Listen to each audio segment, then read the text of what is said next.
asnjë urdhër nuk është dhënë për të qelluar. A keni dhënë urdhër? Asnjë urdhër dhe kur. S'mund të jepet urdhër. Pyetjet e tjera esenciale cilat ishin, zoti Berisha? Ju drejtuan gjatë 2 orëve që ishim. Tani të themun ju. Pyesni ju që t'u përgjigje unë cilat janë pyetjet, se rreshtoj të gjitha pyetjet. Marrëdhënien me ish-ministrin e brendshëm zotit Basha. A jeni takur, po ka ardhur zyrën time dhe ka kërkuar nga unë që unë të dalë, sepse ishin thyrë xhamat me plumë apo me gur, tek drejtarja ngjitur me të olinën time. Dhe ministri, komandanti Garç, kanë ardhur me kanë thënë të evakuojmë. Jo, kam thënë, se unë isha jashtë për një drek me ambasadorën gjermane dhe u futa drejtën zyrë, isha njëri në detyrë. Unë isha njëri në detyrë. Nuk po të shkosh në një zyrë tjetër. Jo, kjo është zyra ime. Zyra e kryeministrit nuk unë bëj zyra si mas qefit. Ajo është zyrë e tij, është institucion pushtetues kryeministri. Jo, kam thënë, nuk lëviz. Kjo ka qenë. Edhe kërkesa e tyre dhe unë kam qëndruar në zyrë deri në fund. Zoti Berisha, a kërkuan shpjegime prokurorët lidhur me faktin që kryeministria në atë kohë, se të paktën u tha në atë kohë që ju refuzuat të zbatonin urdhrat e prokurores së përgjithshme për ndalimin e zinxhirit drejtues Gardës së Republikës? Ato janë gjëra të tjera. Janë mbajtur në godinën, janë mbajtur gardistët duke mos u zbatuar urdhrat. Se çfarë, jo, ajo e thoni ju atë. Po aty ka patur një ndërmjetësim. Që do thotë mund ta shpjegosh një herë mirë. Do thotë që ka patur një ndërmjetësim ndërkombëtar. Ka patur një ndërmjetësim ndërkombëtar. Kush ndërmjetësoi dhe çfarë ndërmjetësoi? Ato se kush ndërmjetësoi është tjetër punë, ka ndërmjetësuar ambasadori i Shteteve të Bashkuara. Dhe çfarë kërkonte zoti Berisha? Dhe ka kërkuar që dhe çdo oficer i kërkuar nga prokuroria është paraqitur në prokurori, por në ndjekje të lirë sepse Edi Rama dhe Ina Rama kërkonin të eliminonin zinxhirin e komandës në një kohë kur Edi Rama kishte deklaruar se betejë tjetër do të ishte vendimtare. Dhe kaq ka qenë dhe secili nga gardistët e thirrur është paraqit në prokurori. Të gjitha tjerat janë mashtrime. Do ta theksojmë përpara se nisim emisionin që Ervin Karranxha, ju keni qenë një nga, le të themi, prokurorët cilët keni jetuar për rreth 20 ditë në fillim çështjen e 21 janarit. Por do të na vlej kjo për më vonë. Kam të ftuar dhe avokat Leonard Karajn, avokat, shumë faleminderit. Ta nisim së bashku. Ç'ishte kjo thirrje e Berishës në SPAK dhe çfarë mund të ketë deklaruar, cilat janë domethënë arsyet thelbësore që, le të themi, Berisha shkon aty edhe pyetet. Ndoshta edhe kjo përplasja që pati që doli në media urdhri i fletëtirja më saktë dhe Berisha pretendon që nuk i shkoi. Shpjegim të gjës. Lajm do ishte nëse Berisha nuk do thirrej në SPAK, jo sepse është thirrur në SPAK, sepse normalisht përdesha çështja u kthye për të rigjikuar për pjesën për cilën kanë ngelur akoma pa u gjykuar, e kam fjalën vetëm për çështjen e Alex Nikës, të ndjerit Alex Nika, atëherë do duheshe që domethënë i gjithë, le të themi, entourazhi i qeverisjes aso kohe, me Berishën si kryeministër, me zotin Lulzim Basha si ministri i brendshëm, me le të themi drejtuesit e Gardës, me presidentin e Republikës asaj kohe zotin Bamir Topi, me kryeprokurorin asaj kohe Ina Ramën, apo sigurisht edhe me pjesëtar të tjerë të opozitës asaj kohe edhe maxharasës së tanishme, të cilët pres me padurim që t'i shikoj edhe ata në dyert e SPAK-ut për të folur në lidhje me këtë çështje. Ka indicie do thirren? Logjika e gjës më bën të di, domethënë që do duhet thirrë me patjetër të paktën sekretari i përgjithshëm i asaj kohe, nuk di kush ka qenë sekretari i përgjithshëm i PS-s, nuk e mbaj mend mirë, por do duhet thirrë sepse sekretari i përgjithshëm ka firmosur shkresën për lejen e protestës. Pra minimalisht do duhet thirret ai, maksimalisht do duhet thirrë zoti Rama, sepse po të kujtoj mirë, se u kanë kaluar edhe 14 vite normal, nga histori më shumë se 14 vite, pothuajse. Po ta kujtoj mirë, direkt pas asaj proteste, zotit Rama janë shtuar gardistët, pra mbrojtja drejtia. Si kreu opozitës në atë kohë. Si kreu opozitës, po jo vetëm, edhe për faktin domethënë se sipas shish aso kohe, kishte të dhëna domethënë që kishte kërcënime deri me jetë për zotin Rama aso kohë. Shumë kohë. Në 20 janar bën 15 vjet tani. U tha që dhe temi pronarja ti Benci 240 që u përplas që ishte i pari që hapi le temi atë murin e Gardin e kryeministrisë, Gardin e rrethues, ishin ata domethënë që e kërcënuan, Po unë nuk dua të ngelem, domethënë kaq nuk do ta shoh kaq butë dhe kaq lehtë këtë histori. Kështu që është normale që të shkojnë të gjithë dhe të japin versionin e tyre. Radha hetimore, si do duhet të thirrëshin këta nart? Pak rëndësi ka radha. Sepse mjafton domethënë që secili prej tyre të thirret dhe të japin dëshminë ose dieninë e vet në raport me atë histori. Problemi qëndron që neve po flasim për një çështje e cila ka kaluar 14 dhe bëhen 15 vite dhe për 2 muaj. Janë disa vepra penale të prezumuara që mund të lidhen me këtë çështje, me 21 janar, të cilat fatkeqësisht janë parashkruar, sepse edhe veprat penale kanë afat kohor. Nuk mundi domethënë që të jenë për shumë kohë. Për shembull, shpërdorimi i detyrës është një vepër penale që është parashkruar.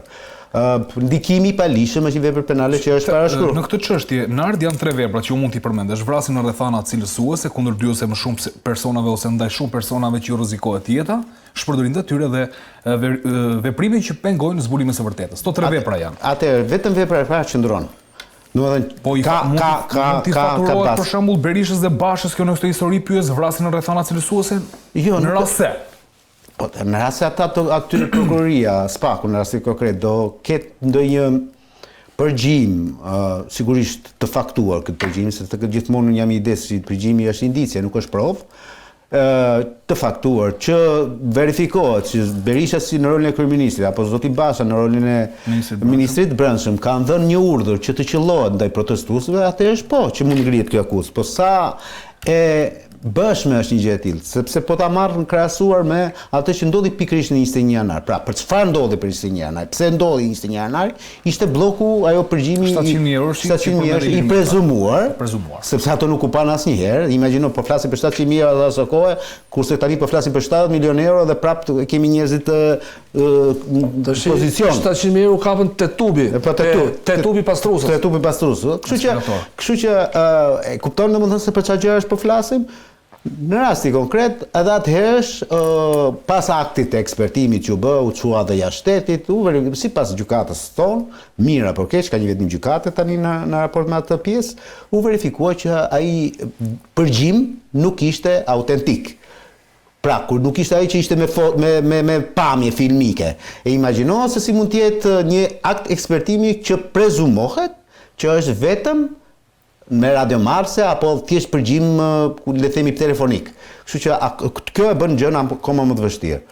Unë e kam thënë edhe herë tjetër në lidhje, jo vetëm këtu te kjo studio, po edhe në vende të tjera, dhe i qëndroj kësaj ide se uroj ta përgjigjëstroj veten time, sepse është një çështje shumë e madhe për cilën shumë njerëz kërkojnë domethënë një lloj mase drejtësi. Por unë e shikoj realisht si një lloj show mediatik.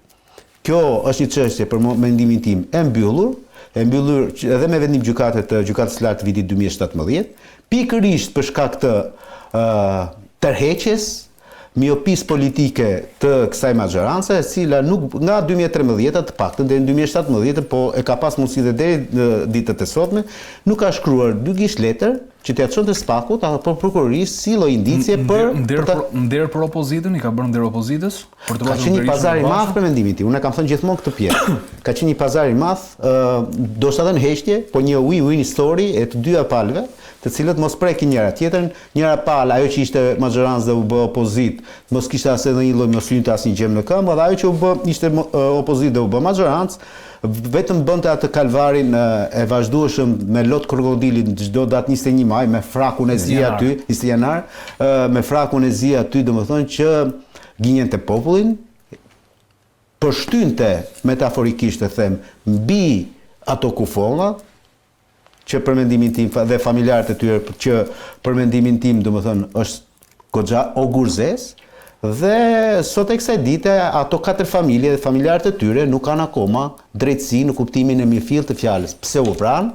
Si u vran? Dhe kush i vrau? Dhe kush i vrau? Okej, faleminderit avokat. Karanja, për ta ritheksuar edhe një herë, ju keni qenë pjesë e grupit hetimor, keni qenë prokurori i çështjes së 21 janarit në vitin 2011 për 20 ditë. Keni qenë nga prokurorët që keni shkuar në vendngjarje, keni grumbulluar provat më njëherë pas përfundimit protestës ose në momentet e para që protesta po përfundonte. Tani do më thuash diçka. Berisha deklaroi sot që nuk ka pasur urdhër për qelluar. E vërteta e kësaj historie si është? Tani, nga të dhënat që kemi pas dera në atë kohë që kemi bërë veprimet e para hetimore, sepse që të provohet një urdhër, duhet një tërësi provash që dalësht e urdhrit. Pra duhet dëshmitarët që gjuhen, duhet saga operative që mban shënim, se mbahet shënim të saga që u dha urdhër. Pra, domethënë edhe persona që sekuestruar ato shënimet, blloqet e shënimeve janë sekuestruar te salla? Ndjenin time janë sekuestruar. Kemi konstatuar ndonjë ndërhyrje, ndonjë gjë deri në këto momente? Nuk jam në djeni, po sepse janë pjesë hetimore të pasme. Di që janë veprime hetimore të pasme dhe grupi hetimor, po të kemi parasysh, siç ka dalë nëpër media, është e vërtetë që ngjarja 20 janarit është hetuar si një ngjarje e tërë. Pra duke filluar që nga nisja e protestës deri në fund që ndodhin me vrasje. Dhe e mbajmë si tash ka qenë procedimi penal numër 285 i vitit 2011, sepse duke e parë çështje shpesh, sepse është trajtuar gjithmonë një ngjarje e tërë. Dhe spaku sot e ka si një ngjarje të tërë pavarësisht se çështja referohet vetëm vrasjes Alex Nikës. Tani nisur nga regjistrimet për këto lloj veprash, domethënë nisur nga regjistrimet, domethënë mendoj që domethënë për shpërdorimi i detyrës, veprime që pengojnë zbolimin e së vërtetës, mendoj që nuk është kaq e gjerë diapazoni. Vrasja rrethana cilësuese që është një vepër që është e vështirë. 79 mendoj, tash nga dhënat, është rasti Alex Nikës, sepse çështja duhet ta theksojmë këtë. Është hapur, pra çështja është vetëm mbi ankimin e familjarëve të Alex Nikës dhe konkretisht xhaxhait të tij dhe bashkëshortës që e kanë ndjekur çështjen. Dhe duke shkuar çështja këtu, pra është vrasje rrethana të cilësuara, është rrethana të cilësuara sepse dhe Hekuran Deda, po të kemi parasysh, një nga viktimat që ka qenë nga Dibra e Majme, ka pasur predh të shpuse në kokë, pra ka kaluar predha në kokë dhe nuk është provuar se nga ku sharmë është bërë. Dhe kjo po jetohet dhe për të që ka kalu dhë, sepse është gërma dhë, ajo predh nuk u gjetë. Po nuk u gjetë se kur është të shpuse predha, sepse duhet të provosh të shpuse që ka kaluar. Gjurmën e gjakut nuk e lë, nuk është gjetë predha, se predha nuk di se është shpejt zdihet se ku shkon. Nuk është gjetë predha. Dhe gërma po të kemi parasysh është e rrezikshëm për jetën e shumë personave. Po, ka qenë grumbull njerëzish. Ka qenë grumbull njerëzish. Kemi për shpërdorim detyre dhe për këto. Këto vepra, siç e tha dhe Nardi, janë vepra penale të parashkruara. Që as Basha, as Berisha në këtë histori, në rast se do ngarkoheshin, shpëtojnë nga akuzat. Tani kemi parasysh. Jo, ata dënohen, por nuk shkojnë burg, thuaj. Tani ideja është e tillë. Duhet kemi parasysh, shpërdorim detyre, vrasja nuk është parashkruar. Dhe shpërdorimi i detyrës, diskutimi kush është, domethënë që ka qenë diskutim që kemi diskutuar. Lulzim Basha, mbas deri në ligjit kohës, ka pas komandanti, pra është përgjegjësi formale që parashikon ligji, ka pasur përgjegjësi formale, pra komandanti i gardës raportonte te ministri për sigurinë, për mbarvajtjen. Tani nuk e di komandanti i gardës nga ku e merrte urdhrin, lind pyetja. Por pak këtu është pak. E merr nga ministri i Brendshëm? Formalisht neni 9 kemi një nen 9 të ligjit për Karanja unë di që atë nenin e kam, ndërkohë që ne kemi komunikuar dhe bashkë, unë mund ta lexoj nenin 9. Është neni famshëm që i cili të lidh. Tani e ke ushtruar të kompetencë, apo nuk e ke ushtruar, apo ke neni të arrac, ose ke fjet gjumë çfarë them, do të thonë është gjë tjetër. Por ky është nen formale, duhet të sqarohet ke ushtruar se ke ushtruar. Dhe po të kemi parasysh. Tani dalin tek vështirësitë. Për së vërtetës, kjo është çështje shumë e vështirë. E parë është koha. Pra ka kalu 15 vjetë, edhe zoti Berisha që tha, unë para 15 vjetësh si me të pyet për një ngjarje para 15 vjetësh. Dhe kjo ndikon në zbegjen e provave. Sepse tash për shembull po e marr një rast, ka komunikuar Berisha me komandantin e gardës apo jo. Atëherë duhet ishin marrë tabulate telefonike për shembull të njerëzve që janë veprime që i pra në raport me Ndrea Prendi, no? Po pra, me Ndrea ose me numër tjetër duhet ishin marrë tabulate, po këto janë tabulate telefonike me ligjin e kohës u deshe heq imuniteti për shembull. Ju u bë kërkesë atëherë apo ishin pa mjaftuar me 20 ditë? Kemi diskutuar që këto janë veprime që i takojnë prokurorit të përgjithshëm. Pra, sepse ka qenë në varësi, jo në varësi, kompetencë për të ndjekur për të hetuar zyrtarët e lartë ka qenë prokurori i përgjithshëm, i cili për hir të vërtetës nuk ka ushtruar detyrën ti vetë numër procedimi, pavarësisht sepse po dilet sot në media që shikoj s'kishte çfarë bënte. Prokurori do bëj detyrën që ka marrë. Edhe sot ka retorikë politike mes pauzës, do thotë mos bësh detyrën. Vej një numër procedimi. Ke fjalë për Ina Ramën ti këtu. Po për Ina Ramën. Po pastaj ajo ka qenë prokuror përgjithshëm. Prokurori duhet merrte çështjen përsipër që veprimet që kishin lidhje që të verifikoheshin. Nuk po themi sepse që dalësh te urdhri te ëndër është një rrugë shumë e gjatë, është shumë e gjatë provueshmërie. Pra domethënë duhet të ishin bërë veprimet në kohë, se sot mas 15 vitesh si ta provosh një urdhër. Edhe një person që mund të ketë qenë e zëm, po e prezumojmë nëse ka urdhër, ai thotë ikë pas shpuk të mund, edhe shpan. Pra humbjet e shpintarëve. Ti si pjesë e grupit e timor nuk kishe kompetencë që të kërkoje sekwestrim sepse kishte vetë prokurori i përgjithshëm. Kishte kompetencë dhe çështja është kontrolluar direkt nga prokurori i përgjithshëm. Kaq. Kjo është çështje që është kontrolluar direkt, madje ke dalje publike, edhe kur është kërkuar masa sigurimit për Ndreja Prendit, po të kemi parasysh, ka dalë prokurori i përgjithshëm aty, po të kemi parasysh. Okej, tani ti qëndrojmë pyetjes shkurtimisht sepse do kaloj sërish tek Nardi. Berisha tha që s'ka asnjë urdhër. Kjo do duhet kërkojë sekuestrimi le themi i bllokut të sallës operative. Tjetër si mund të provohet kjo sepse Berisha thotë që nuk ka pas asnjë urdhër. Por aty është qelluar pra. Tani urdhër, tani ne kemi tash e zëmë marrim mirë që kemi një audio përgjim të paraqitur nga gazetari Artan Hoxha, i cili ka komunikime të komandantit gardës me inferiorët e tij, pra me persona poshtë. Po të kemi parasysh Tufani, çka kanë ato emrat, kanë pas disa nickname, me pseudonimet që përdor garda. Kanë. Tani nuk ka komunikim me persona të lartë, pra domethënë me persona të lartë. Pra kemi komunikim të komandantit me anëtarët e grupit zjarrit. Madje Berisha tha edhe diçka po të kemi parasysh që domethënë nuk ka pas urdhër dhe ju referua dhe komandantit grupit zjarrit që është deputeti Agromale. Po, tha.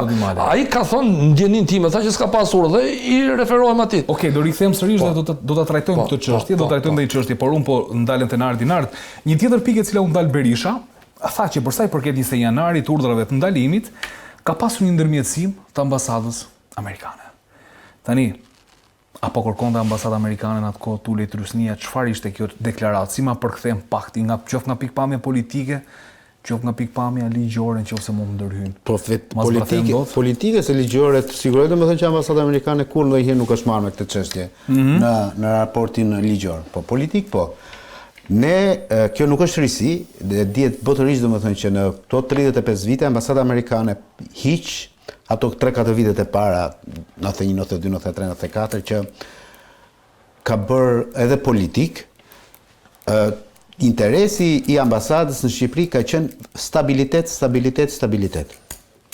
Thanë këtë, edhe sot e kësaj dite, unë nuk besoj që ambasada amerikane, apo dhe ambasada Bashkimit Evropian, i djeg shpirti shumë, domethënë a ka demokraci në Shqipëri apo jo. Interesi i tyre i vetëm është që në këtë vend të mos ketë trazira, të ketë një lloj paqe publike. Nuk ka rëndësi a vidhet ky popull apo jo, nuk ka rëndësi a ka korrupsion global galopant këtu apo jo. Mjaft që këtu të ketë qetësi. Pra ata të mos kenë çarje koke me protesta, me historira të këtij tipi. Në këtë qasje ka qenë aso kohë thirrja letimi e ambasada ose më mirë ndërhyrje. Ambasadorit, e përmendi dhe ambasadorit amerikan që janë Arvizu. Dhe po ta kujtosh mirë, Arvizu i ka ngelur si Gozhda Nastradinit ajo deklarata që bëri në datën 22 dhe 23 janar, që Berisha është burr shteti. Sepse Berisha aso kohë, një ditë më vonë, doli dhe tha, meqenëse se ti tha po bëke protesti, tha Edi Ramës, kundërshtar i tij politik, atëherë më shiko mua çfarë proteste bëj unë. Dhe në datën 27 janar kishte thirr protest Berisha. Tani vet Berisha kryeministri kishte thirr protest në bulevard për treguar për të matur forcën.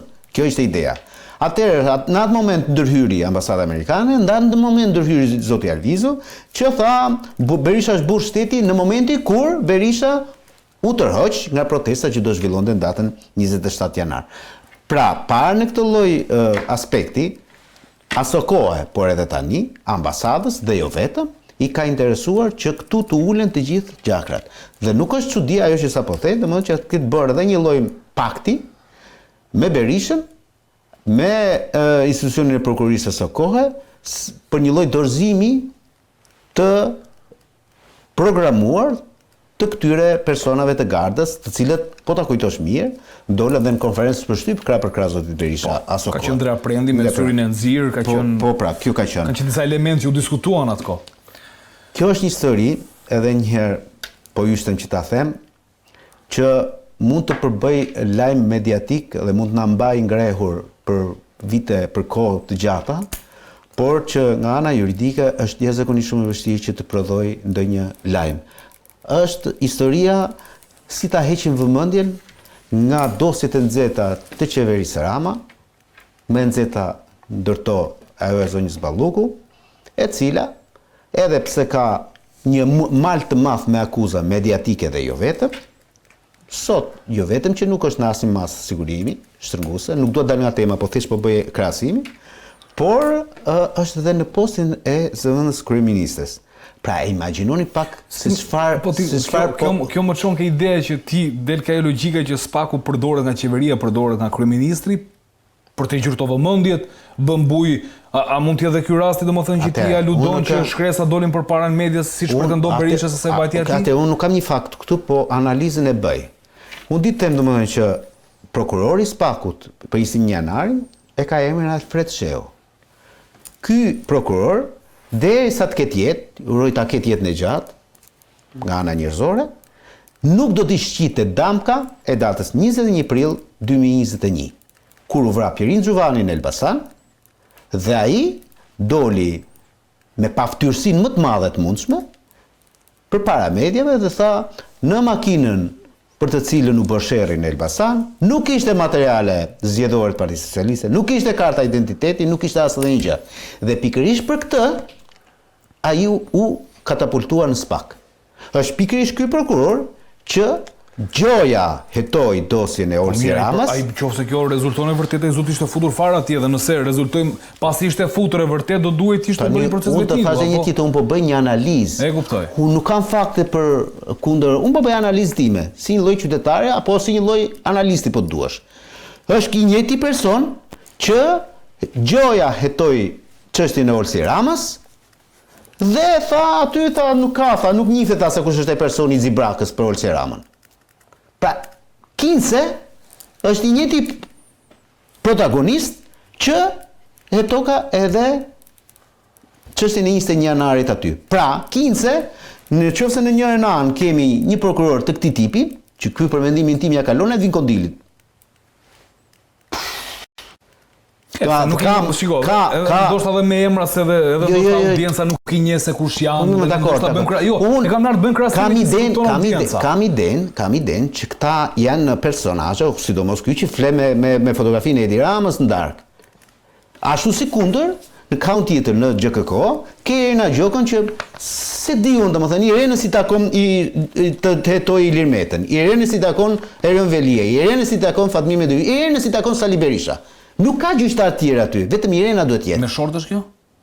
Po shortin e bëj unë. Ja mos e po që shorti është shorti bie shorti avokat. Ke shumë drejt. Mirë, ti e di që unë në çdo lloj rasti përpiqem ndonjëherë ta zbuz gjën edhe. Okej.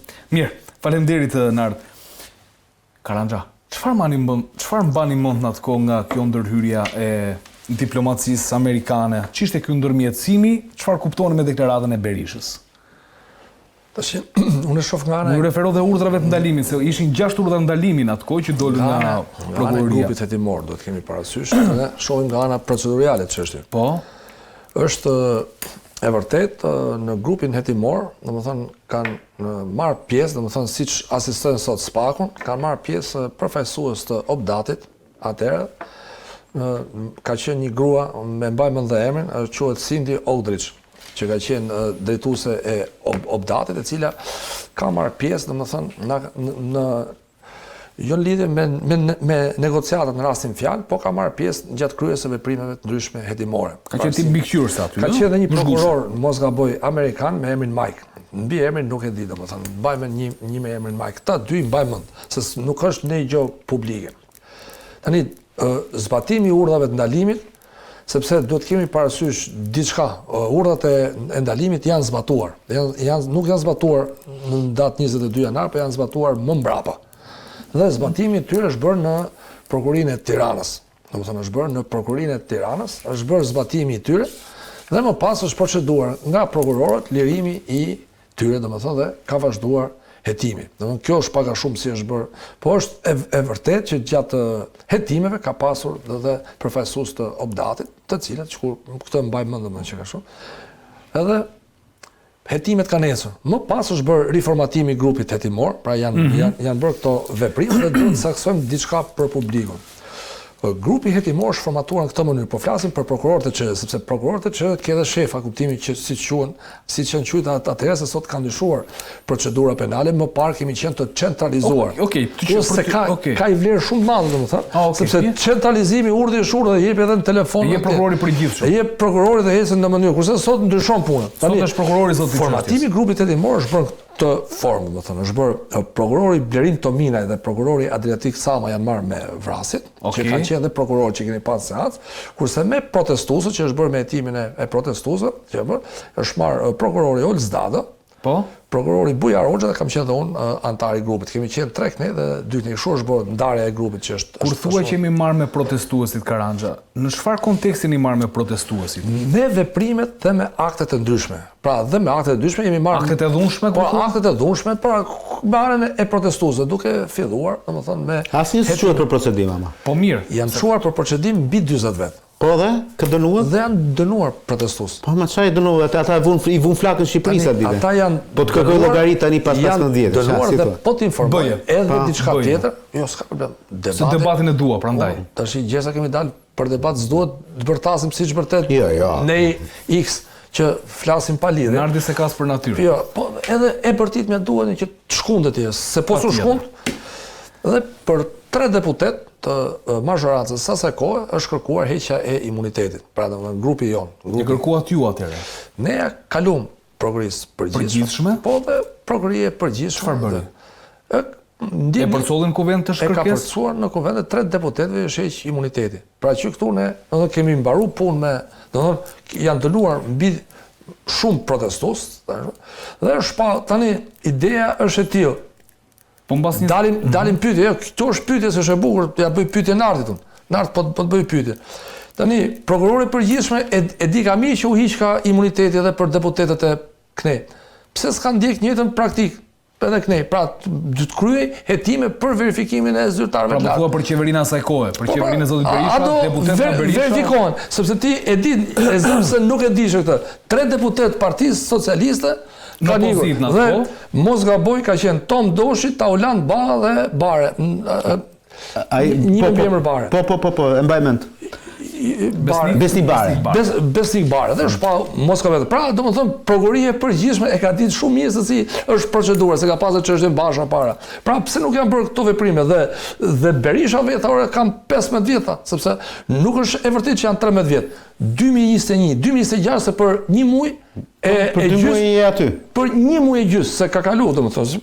Për 2 muaj je aty, pra 15 vjet. Do duket normale të janë mas 15 vjetësh. Se thonë jo s'kishte ç'a më bë. Ka ç'a më bë. Do bësh detyrën. Gjithë do bëjmë detyrën. Karanja, këto po ishin normale, ne sot nuk do ishim duke i diskutuar fare. Jo, pyetja që ngritet dhe nuk i dhe përgjigje ishte se Ina Rama aso kohë për krye prokurore, vërtet i kërkoj për këta të 3 dhe nuk i kërkoj për Lulzim Bashën, minimalisht. Po se s'po them domethënë se s'kishte aq këllë që të kërkonte për Sali Berishën kryeminist, po të paktën për ministrin e Brendshëm. Duke lidh me nenin non ligjit Gardës. Po, pra, se kërkoj. Dhe si është e mundur që në 2017-2018 ishte pikërisht qoka që i bëri Lulzim Basha si kryetari i Partisë Demokratike që Ina Rama shkoi aty ku është sot. A mund ma shpjegoni këtë? Se unë thashë një sonde do bëj analizë. Nuk po fudhrekem shumë në fakte se do ndalim dhe ne në 2-3 çështje të tjera se sonde kemi kohë. Analiza është e tillë. 2 minuta se unë i bëj përgjigje shumë shkurt. Okej. Shkurt dhe si thën floku kare, shkurt fare.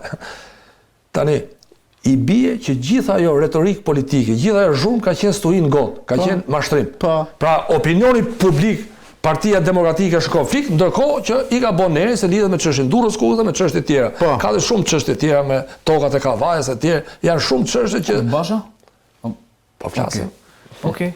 Ka shumë çështje që lidhen me atë, që i ka shërbyer mirë dhe tash e shpërblyen e sohen këpa. Faleminderit Karanja. Nuk të pëlqen Ina Rama, e di. Vazhdo. Unë? Po vazhdo. Jo, mos kam asnjë problem. Shiko, unë kam problemin këtë. Vazhdo me kaq me nglën kuj të përcolla, vazhdo pyetje. Po jo më kisha pyetjen te Lulzim Basha tani, realisht. Vazhdo. Me Lulzim Bashën çfarë ndodh? Sepse Berisha përmendi që Basha më erdhi më kërkoi në raport me Ina Ramën, i përmendi sot. Po pra, dhe unë prandaj ta tham. Sa po ta thash? Kjo ishte gjithë shpjegimi i gjithë. Shpjegimi ishte shumë i vërtetë. Ne nuk dimë se s'kemi qenë në kokën e Lulzim Bashës. Po ne lexojmë historinë çfarë erdhi më pas. Historia më pas është, në momentin kur u bë vettingu në Shqipëri dhe u formuan këto organet, le të themi, palët politike kishin të drejtën domethënë që të propozonin njerëzit të cilët do bënin vettingun aty. Okay. Sot na del që Ina Rama është propozuar nga Lulzim Basha dhe nga Partia Demokratike dhe është miratuar me votat e Partisë Demokratike. Iku kjo. Po korrupsioni S'ka gjë më parë. është konflikt interesi më saktë, në duke. Okay. Se po përdorim termat që përdorin ata. Vazhdo bëj pyetjen tjetër. Kush është për të na dëgjuar nga prokuroria, po na dëgjoj, le të na dëgjojnë. Tu keni një avokat, një ish prokuror, sot avokat, dy nga le të themi juristët më të mirë që kemi, avokat më të mirë që kemi në tregun shqiptar, dëgjojnë argumentat, reflektoni edhe nëse ka diçka për të nisur hetim. Dhe kryesisht ne bëm thjesht një fakt dhe një analiza vëlla, analiza është Lulzim Basha ka pasur problemi me Durrës rrugës Durrës-Kukës? Ç'është që ke jetuar? Po. A ka pasur? E ka pasur se A e ka mbyllur me procedurë krye prokurore asaj kohe Ina Rama? E ka mbyllur. Okej. Fakti konstatuar nga gjykata e lartë. Po pra, a e ka pasur problem, po them problemi në 21 janar, se ndoshta s'ka qenë problemi Lulzim Bashës, sepse po ti bien qaf kot. Po them, a ka qenë në pozicionin e ministrit brendshëm? Po. A u mbyll prapë me procedurë nga Ina Rama? Po. Dyn. Tani nuk po merrem ato që thotë Karanca, sa e dim shumë se sa unë në këtë aspekt. Nderi lahet me nder edhe të kaloj te pyetja e fundit? Të jam edhe këtë ta mbyllja. Tani këto dy ndere të mëdha, sa janë aq vogla këto, kuptoj drejt se shkonte titri kokër plumin burg për këto historira. Ose janë ca si shumë milionë euro më janë. Shkon dhe bëhet antare e KPA-s, e apelit. Jo e asaj poshtë. Okej. Se ajo poshtë është gjë tjetër. Lartë është dora më e rëndë, po thonë. Okej. Lulzim Basha çfarë mund të ketë dëshmuar aty sa implikon Sali Berisha dhe do ta bëj një pyetje ndoshta edhe pak politike. A mund të jetë kjo një përballje ose një hakmarrje më saktë e Bashës ndaj Berishës për gjithë historikun politik? Nuk ka asnjë lloj hakmarrje për mendimin tim, nuk e di thash, por unë po bëj analizë, sepse nëse do i referohemi kohës, Basha dhe Berisha kanë qenë një. Aq sa më bën gale, domethënë që Berisha të shtinte dhe Basha ftohej. Pra kaq ka qenë historia e tyre. Gjithë dhe dinë fort mirë, domethënë që Basha ka qenë djali politik, ndoshta për shumë kohë edhe më i dashur se sa vetë djali biologjik i Berishës. Kështu që në këtë aspekt unë nuk mendoj domethënë që zoti Basha ka shkuar në prokurori. Kjo është shumë më herë se sa përplasja është shumë e vonshme dhe ishte shumë. Ti beson te kjo përplasja? Se do ta bëj pyetje ndryshon ti. Jo, unë po ti nuk do marrësh me ndihmua. Ti do të japësh gjitha vetë çfarë pyet mua. Po prandaj po ta them. Sepse po të më pyesësh mua ti di për gjë. Nuk ka përplasje reale në Shqipëri ndaj kujdo në ata që janë sfera të larta politike. Sepse mjafton të marrësh për bazë çfarë u tha para dhe pas 21 janarit midis Edi Ramës dhe Ilir Metës, për të parë pastaj që se çfarë ndodhi me 1 prill 2013 me çepallimin e tyre në Shkodër kur bën koalicionin e qelbësirave, siç e quajnë te Berisha. Shkodër apo Gjinën e Laçit? Aty ishte darka, në Shkodër u vulos. Në Shkodër u vulos. Pra, po ta marrësh këtë parasysh, këta të tjerët, nëse zihen me njëri tjetrin, ne na duket sikur po zihen me njëri tjetrin. Kjo nuk është e vërtetë. Jo, është e vërtetë. Ta janë aktorët më të mëdhenj që mund të ekzistojnë. Ta ja kalojnë Timo Flokos e Kadri Roshi, do shoku. Faleminderit. Mirë, unë them ta besoj kemi sqaruar se dhe kemi trajtuar Karanxha, tham disa le të themi detaje të reja sot nga